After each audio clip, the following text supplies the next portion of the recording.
WagonR 44S රථයක්. Suzuki WagonR 44S රථයක්. ඉතින් මේකේ කෝල් එක තිබ්බේ මම කලින් වීඩියෝ එකක් ගෙනාවා හයිවේ එකේ සාමාන්‍යයෙන් අපි 60 70 වගේ යද්දී එන්ජින් එක රේස් වෙනවා විතරයි එන්ජින් එකේ RPM එක සාමාන්‍යයෙන් 4500 විතර යනවා වාහන ස්පීඩ් එක වැඩි වෙන්නේ නැහැ ගියර් එකට වැටෙන්නේ නැහැ. ඒ කියන්නේ සාමාන්‍යයෙන් තර්ඩ් ගියර් එකේ වගේ මේක නතර වෙනවා. ඒකේ පස්සේ තියෙන ගියර් බොක්ස් එක අපි අයිඩෙන්ටිෆයි කරලා බලපුවාම එතනින් টොප් එක ගන්න නැහැ. ඉතින් යාට OD ඕවර්ඩ්‍රයිව් වැටෙන්නේ නැහැ.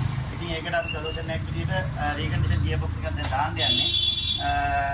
ඔයගලන්ට පේනවා ඇති ඒකේ එහෙම වෙන්න හේතුව ඇවිල්ලා මේ WagonR වලට දාන ඔයිල් එක මේකේ මේ කෝරෙම ගහලා තියෙනවා ඔයගලන්ට පේනවා මම ලං කරන්නේ Suzuki CVT-F Green 2 මේ Green 2 කියන ඔයිල් එක තමයි මේකට පාවිච්චි කරන්න ඕනේ.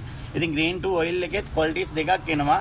local ඔයිල් එක කියන්නේ අඩු ගානේ ඔයිල් එක සහ වැඩි ගානේ ඔයිල් එක genuine ඔයිල් එක පොඩ්ඩක් විලාදිතයි. අපේ මිනිස්සු ලාභෙට අර අඩු ගානේ ඔයිල් එක දාපුවාම කාලයක් පාවිච්චි කරපුවාම මෙන්න මේක CVT ගියර් බොක්ස් එක ඇතුලේ තියෙන චේන් එකකින් තමයි CVT චේන් එකකින් තමයි ගියර් රේෂියෝ එක වෙනස් වෙන්නේ. ගියර් අනුපාතය වෙනස් කරගන්නේ ස්පීඩ් එකට සාපේක්ෂව. එතකොට ඒ CVT චේන් එකේ ඒ වගේම ඇතුලේ තියෙන O-rings වල කල්පගත්ම අඩු වෙලා O-ring කර වෙලා ඔයිල් ලීක් වෙන්න ගන්නවා. ඊට පස්සේ ඒ නියම ස්පීඩ් එකට නියම RPM එකත් එක්ක නියම ස්පීඩ් එකට වාහනේ දුවන්නේ නැති ප්‍රශ්නේ මේකට ඇති වෙනවා.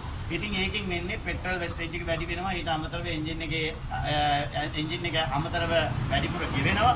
ඊටත් අමතරව ගොඩාක් ලොකු ඩැමේජ් එකක් වෙනවා. ඉතින් කස්ටමර්ගේ පොකට් එකට මොකද පෙට්‍රල් වියදම සෑහෙන්න වැඩි වෙනවා.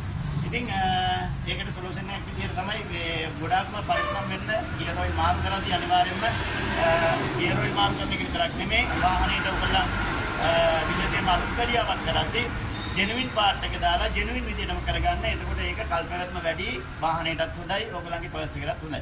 ඉතින් එහෙනම් තව වීඩියෝ එකකින් හම්බ වෙන බලාපොරොත්තු වෙන මිස්ටර් හයිබ්‍රිඩ් සමු ගන්නම්. බොහොම ස්තුතියි.